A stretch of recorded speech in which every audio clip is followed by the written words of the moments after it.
আগামীকাল আমরা ঘুরতে যাচ্ছি, সেই জন্য আজকে রাতে দেখো প্যাকিংটা সেরে নিচ্ছি। তো এখানে দেখো দুটো ট্রলি বার করে নিয়েছি, একটাতে ছেলেদের জামা কাপড় আর একটাতে আমাদের দুজনের জামা কাপড়। তো এই যে দেখো এত জামা কাপড় বার করে নিয়েছি, সমস্তটাই কিন্তু ট্রলির মধ্যে ভরে নেব। আর এখন রাতে এইটুকু গুছিয়ে রাখলাম, বাকিটা সকালে উঠে গোছাবো। তো এই যে এখানে দেখো পুরো বাচ্চার জন্য সমস্ত জিনিসপত্র নিয়ে যেতে হচ্ছে, যেহেতু আমার ছেলে একদমই ছোট, তো বাইরের খাবার খেতে পারবে না, তাই এর জন্য স্যালাড আর খিচুড়ির জন্য চাল ডাল প্রেশার কুকার সমস্তই নিয়ে যাচ্ছি, যাতে ওকে খাবারটা বানিয়ে খাওয়াতে পারি। আর এখানে সকালে উঠে আমি রুটি আলু ভাজা বানিয়ে নিয়েছি, কারণ ট্রেনের মধ্যে কি খাবো না খাবো, কি পাবো না পাবো, সেই জন্য বাড়ি থেকে যেটুকু বানিয়ে নেওয়া যায় সেটুকুই বানিয়ে নিয়েছি। তো এই যে দেখো এখানে ফয়েলের মধ্যে এগুলো প্যাকিং করে নিচ্ছি। এইসব করার পর আমরা কিন্তু রেডি হয়ে গেছি। এখন মোটামুটি এই 12টা সাড়ে 12টার মতো বাজে। তো এখনই আমরা বেরোবো। তো আমাদের সাথে আমার বাবা মা যাচ্ছে আর যাচ্ছে আমার শ্বশুর শাশুড়ি। তো বাবা মা তো আমার বাড়িতেই চলে এসছে, এখান থেকে একেবারে যাচ্ছে, আর শ্বশুর শাশুড়ি কিন্তু একেবারে হাওড়া স্টেশন চলে আসবে। তো এখানে দেখো ছেলেদেরকে রেডি করিয়ে নিয়েছি, আর আমরাও রেডি হয়ে এবার কিন্তু বেরোবো। তো আমাদের এখান থেকে কিন্তু যে আমরা ট্রেনের টিকিট কেটেছিলাম, কিন্তু সেই টিকিটটা আমাদের ক্যান্সেল হয়ে গেছে। সেই কারণে আমাদের আজকে না লোকাল ট্রেনে করেই যেতে হচ্ছে। আসলে কোথাও ঘুরতে যাব প্ল্যানিং করলে যদি ঘুরতে না হয়, তাহলে কিন্তু মনটা ভীষণ খারাপ হয়ে যায়।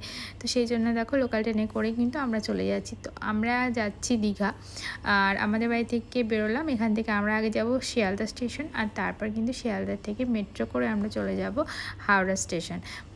তো আর হাওড়া থেকে কিন্তু আমরা ধরে নেব দীঘা পাঁশকুড়া যে লোকাল আছে সেইটা। তো এখন দেখো আমরা শিয়ালদা স্টেশনে পৌঁছে গেছি, আর তারপর চলে এসেছি মেট্রো স্টেশনে। তো এখানে মেট্রো ধরে নেব, মেট্রো ধরে কিন্তু আমরা পৌঁছে যাব হাওড়া স্টেশন। তো দেখো আমরা কিন্তু ফাইনালি হাওড়া স্টেশনে পৌঁছে গেছি। নর্মালি কলকাতা থেকে কেউ দীঘা গেলে বাসে করেই যায়, কিন্তু আমার এবং আমার ছেলের যে প্রবলেম হয় বাসের মধ্যে উঠলে, সেই কারণে না আমরা কিছুটা হয়তো যেতে পারলেও বেশিটা দূর না বাসে করে যেতে পারি না, ভীষণ শরীরটা খারাপ করে। তো সেই কারণে না এই অবস্থায় আমাদের এভাবেই যেতে হচ্ছে, কিছু করার নেই। বাট যেতে কিন্তু খুব একটা প্রবলেম হয়নি।